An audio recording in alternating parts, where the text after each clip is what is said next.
ഓം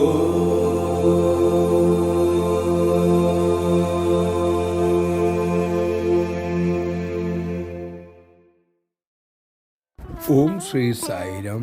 പഠനം പൂർത്തിയാക്കി സ്വാമിയുടെ യാത്ര പറയാനായി അനുഗ്രഹം വാങ്ങാനായി കുറച്ച് വിദ്യാർത്ഥികൾ ദർശനത്തിലിരുന്നു.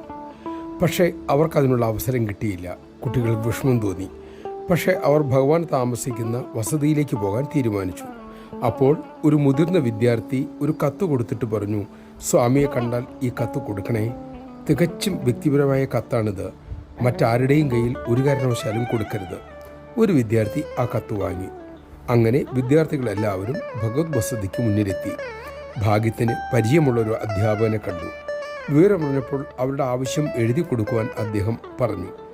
അങ്ങനെ തങ്ങൾക്ക് ദർശനം നൽകണേ എന്നാവശ്യപ്പെട്ട് അവർ കത്ത് കൊടുത്തു. ആ കത്ത് വാങ്ങി അദ്ദേഹം പോയി. മുതിർന്ന വിദ്യാർത്ഥി കൊടുത്തുവിട്ട കത്ത് അധ്യാപകൻ്റെ കയ്യിൽ കൊടുത്തതുമില്ല. അധ്യാപകൻ സ്വാമിയുടെ മുറിയിൽ ആ കത്ത് എത്തിച്ചു. ഏതാനും സമയം കഴിഞ്ഞപ്പോൾ ഭഗവാൻ വിദ്യാർത്ഥികളെ വിളിപ്പിച്ചു. എല്ലാവരും ഓടി അണഞ്ഞു. സ്വാമി കുശലപ്രശ്നം പറഞ്ഞു, വിഭൂതി നൽകി, യാത്രാമംഗളങ്ങൾ നേർന്നു. അതിനുശേഷം ആ വിദ്യാർത്ഥിയെ നോക്കി. വിദ്യാർത്ഥി പരിഭ്രമത്തോടെ മുതിർന്ന വിദ്യാർത്ഥി നൽകിയ കത്ത് ഭഗവാന്റെ നേർക്ക് നീട്ടി. സ്വാമി തിരക്കി, എൻ്റെ കയ്യിൽ തന്നെ ഈ കത്ത് കൊടുക്കണം എന്ന് പറഞ്ഞല്ലേ ഇത് അവൻ തന്നുവിട്ടത്? ശരിയാണോ?